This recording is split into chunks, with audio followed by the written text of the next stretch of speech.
the reverse method reverse the item of the list, but this is done in the same place itself. It does, the rules is that it doesn't create the new list. Okay, so reverse done in the same place, as well as sort method also done in the same place. It won't take the new list. For example, this is the value I have given here also. Okay, after reversing, okay, after reversing it will be printed from the right to left. Okay, sort that is reversed lit. Here also I have demonstrated T1 contains 6. After reversing, it will be printed from the right to left. Okay, all the items of the list from the right to the left. Then suppose, and we can do the reversing, but the reversing, what the rule? The reversing done in the place itself. So then again, once again, I'm creating the T2 list. Okay, then it's also one method to reverse a string as well as list. So there is no start value, stop value. -1 means we have to reverse it. So it will print all the item from the right to left.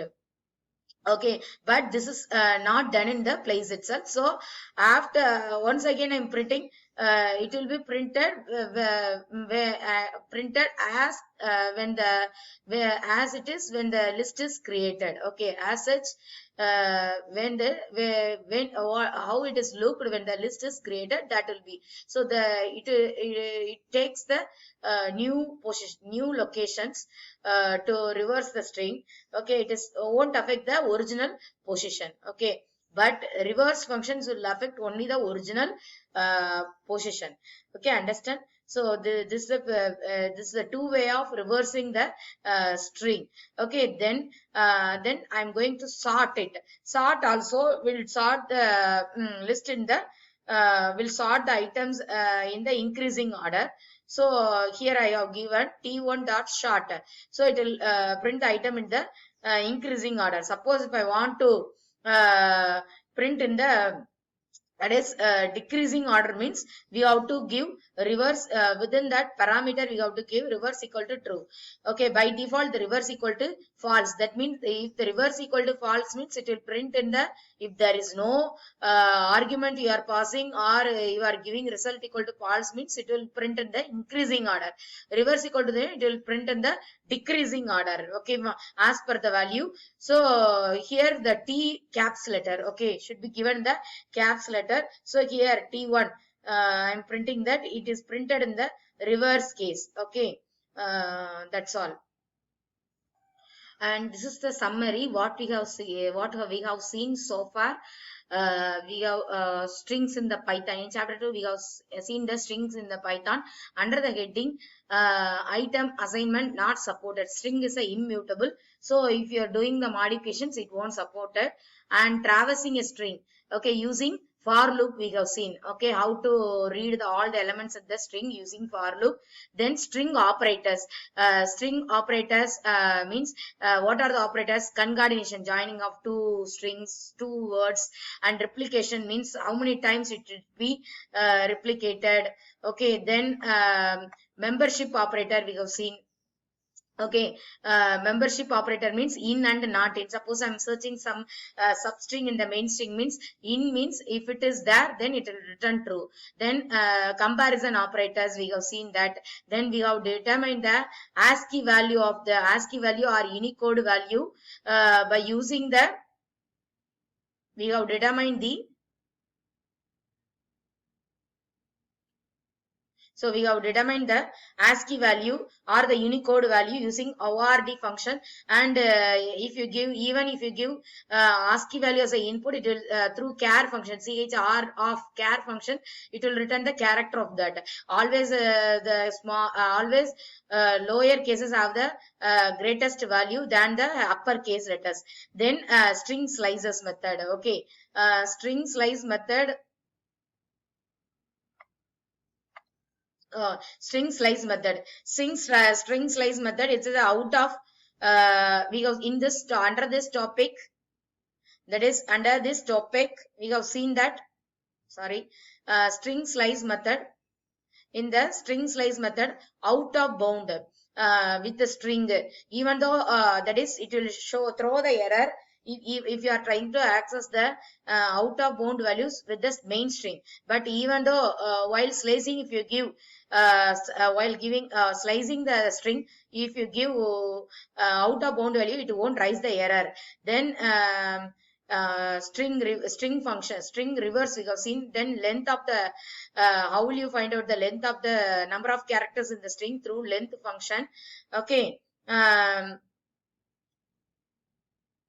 through length functions, sorry, through length functions. Okay, string slice method we have seen, and string function, how to find out the then built-in functions, capitalize first letter, then finding the substring in the main string, alpha numeric, whether it contain the both character and alphabet, whether it is contain only the alphabets, whether it's all the characters in that string, it's a digit, whether it's contain any white spaces in between, that will be counted, or okay, is lower, okay, whether the given string is a lower case or in the upper case, then it will convert the given case into totally lower case. Given it will convert all the given characters in the upper case. Then else strip means it will remove the first left side characters, okay, left side characters, and it will suppose if you are not passing any characters means it will remove word means if you are passing any character word means it will be removed from matching characters, will be removed from the left side. Suppose if you are left side, if you are pass even the white spaces, if you are not passing any parameter means it will remove the white spaces. R strip means likewise it will be removed from the right hand side. Okay, then we have done the count of uppercase, number of uppercase appear, lowercase digits appear, and spaces appeared in the particular given string. Then list in the Python we have discussed. These are about the string case. Then list, we are moving to the next topic of list. In the list, how to create the list, then creating the empty list, then creating the list from existing sequence. Means we can create the sequence means we can create the list from string, we can create the list from tuple, how to create the list from the keyboard, how to in the script mode, how to create the using eval method, we have seen that.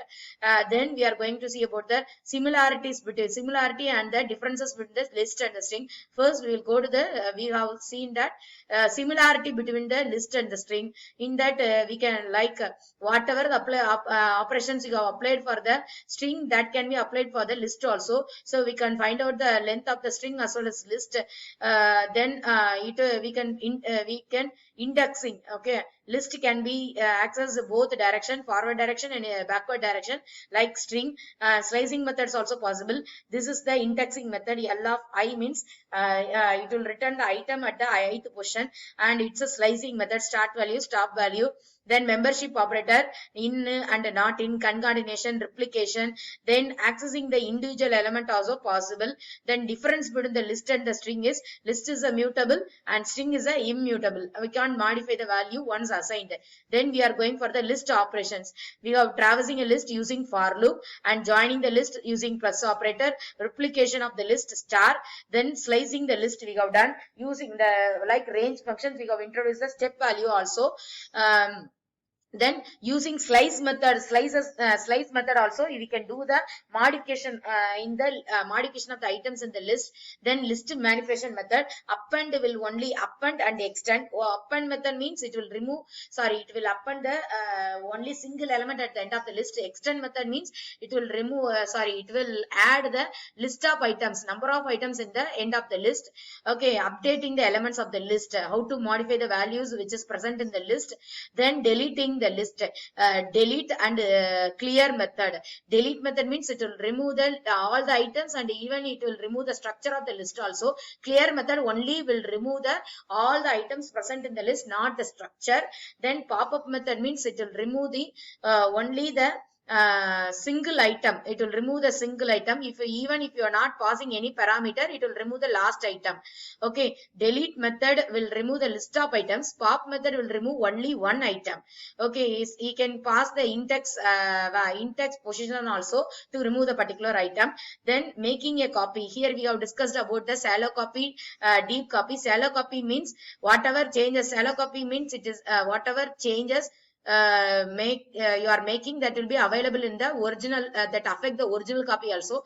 Deep copy means whatever you are making the changes in the particular document, that won't affect the original copy. Okay, then for example, here it's a best example, the examination paper duplicate copy will be, okay, correction paper, duplicate correction paper will be issued. Whatever changes made by the students, it won't reflect in the main copy which is having by the teachers. Okay, like list functions we have seen. Okay, what are the list function? In-text method. In-text method will return, suppose if I am passing some item means, it will return the in-text portion of the particular item. Suppose if the item is not available means, it will throw the error. Append method, extend method, I told that. Insert method, we can insert the new item in the particular location. Pop method and in-text, okay, remove method, it will remove the first occurrence of the list. Then count method, it will count the number of items occurred, how many times the number of particular item has occurred. Reverse method, reverse and sort method, both are affect in the same place itself. Not, it won't both reverse and sort won't create the new list. Okay, it will be affected the same, affect the modifications in the same place itself. Reverse means it will be printed right to left. Okay, sort means it will be printed in the increasing order by default, but we can change by passing the parameter reverse equal to true. We can change it in the decreasing, we can print the elements in the decreasing order also. Okay,